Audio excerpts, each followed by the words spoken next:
दोस्तों, इस स्टोरी को एंड तक सुनिए ताकि आपको पूरी तरह से समझ में आए कि अपने माइंड को पॉजिटिव रखने से पहले हमें क्या करना चाहिए।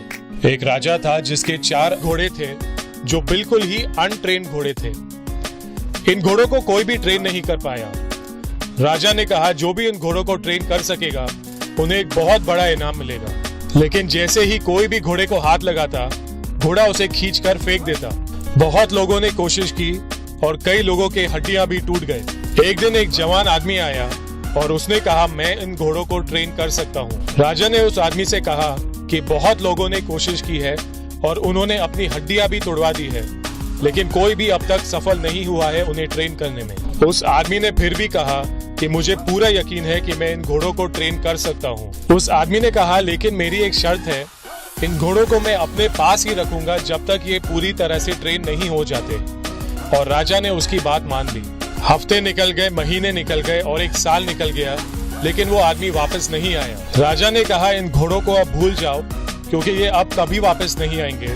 घोड़े अब तक ट्रेनर को शायद छोड़कर भाग चुके होंगे। लेकिन कुछ देर बाद उसने घोड़ों की आवाज सुनी और उसने देखा कि उसके 4 घोड़े शांति से एक ही लाइन में आगे बढ़ रहे थे उस आदमी के साथ। राजा ये देखकर बहुत खुश हुआ कि घोड़े ट्रेन हो चुके हैं और उसने उस आदमी से पूछा मुझे बताओ तुमने इन्हें ट्रेन कैसे किया और तुमने इतना टाइम क्यों लगाया। उस ट्रेनर ने कहा घोड़े सच में बहुत ही जंगली थे। जब मैं घोड़ों को ले गया मैंने उन्हें पूरी तरह से छोड़ दिया ताकि वो जो करना चाहे कर सके, और उनके साथ मैं भी वही करने लगा जो वो कर रहे थे।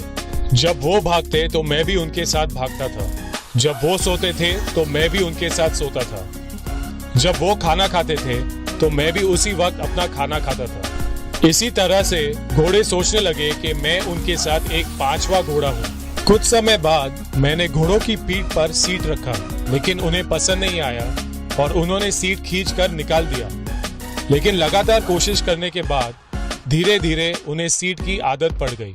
उसके बाद मैंने उन्हें बेल्ट पहनाया, वो भी उन्हें पसंद नहीं आया और उन्होंने खींचकर निकाल दिया। लेकिन कुछ दिनों के बाद उन्हें बेल्ट की भी आदत हो गई। इसी तरह से धीरे धीरे मैं उनका दोस्त बन गया और मैं उन्हें ट्रेन कर पाया। दूसरों ने गलती ये की कि वो पहले ही दिन से उन्हें कंट्रोल करने की कोशिश कर रहे थे बिना उनसे दोस्ती करे। ठीक इसी तरह हमारे अंदर भी 4 अनट्रेन्ड घोड़े हैं और वो है मानस, बुद्धि, चिंता और अहंकार। और जब हमें इनमें से किसी एक को कंट्रोल करना है, हम उसी वक्त उन पर पूरी तरह से कंट्रोल करना चाहते हैं, जिसका मतलब है कि हम एक ही मिनट में खुद के मास्टर बनना चाहते हैं बिना खुद पे कोई काम किए।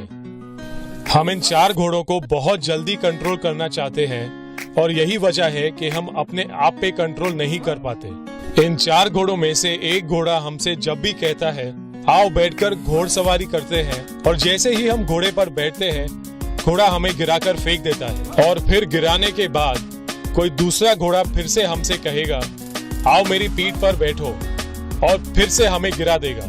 इस सब का मतलब क्या है? इसका मतलब ये है कि हमें पहले अपने मन से दोस्ती करनी पड़ेगी और वो करने के बाद ही हमारा मन हमारी बात सुनना शुरू करेगा।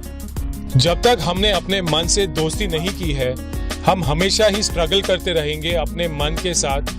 और यही कारण है कि बहुत लोग योगा, प्राणायाम या स्पिरिचुअलिटी में जाकर भी सफल नहीं हुए अपने मन को कंट्रोल करने में, क्योंकि उनका अहंकार उनके मन से दोस्ती पहले करने नहीं देता। तो इसीलिए हमारे जो 4 घोड़े हैं, मनस, बुद्धि, चिंता और अहंकार, हमें उनसे पहले दोस्ती करनी पड़ेगी और उसके बाद ही हम अपने मन के साथ खुश रहना सीख सकेंगे। पॉजिटिव थिंकिंग हमें ये कहता है कि अपने मन से पॉजिटिव बात करो, लेकिन हर किसी के लिए पॉजिटिव थिंकिंग काम नहीं करता है और कभी हम अपने आप को पॉजिटिव थिंकिंग से समझा सके और कभी शायद ना समझा सके। इसकी वजह यही है कि हमने अपने मन से दोस्ती नहीं की है। तो जब आपका मन आपकी बात नहीं माने, उसे पहले अपना दोस्त बनाइए, उसे चाय पिलाइए या आइसक्रीम खिलाइए। कहने का मतलब यही है कि अपने मन से एक दोस्त की तरह बात करिए और फिर आपका मन आपकी बात बेहतर समझने लगेगा। दोस्तों, मैं कोई गुरु नहीं हूँ जिसने ये स्टोरी खुद लिखी है।